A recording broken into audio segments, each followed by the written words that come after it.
इस संसार में आज मनुष्य ने जितनी ऊंचाइयां भौतिक रूप से पाई हैं, उतनी ही गहराइयां उसने अपने संबंधों में खो दी हैं।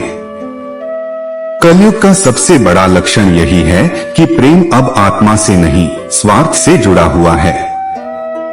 जब कोई व्यक्ति दुखी होता है तो उसे अपने पास सहारा चाहिए, तब उसके चारों ओर लोग दिखाई देते हैं। कोई सलाह देता है, कोई सांत्वना देता है, पर जैसे ही उसका समय बदलता है, उसकी स्थिति सुधरती है, वे सभी अपने लोग धीरे धीरे दूर होने लगते हैं। अब उन्हें न उसकी याद रहती है, न उसकी कृतज्ञता की आवश्यकता। यह आज के रिश्तों का सत्य है। जब तक लाभ या सुविधा है, संबंध भी हैं। जैसे ही आवश्यकता समाप्त हुई, आत्मीयता भी समाप्त।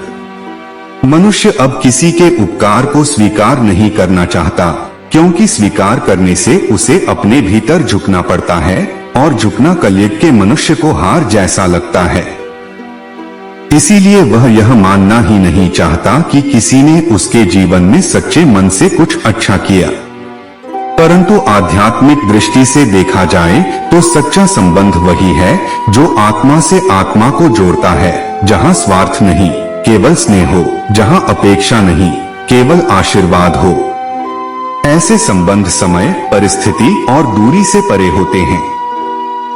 कलयुग का यह युग हमें यही सिखाता है कि अपने कर्मों का मूल्य दूसरों की प्रशंसा में नहीं, बल्कि अपनी निस्वार्थ भावना में ढूंढो।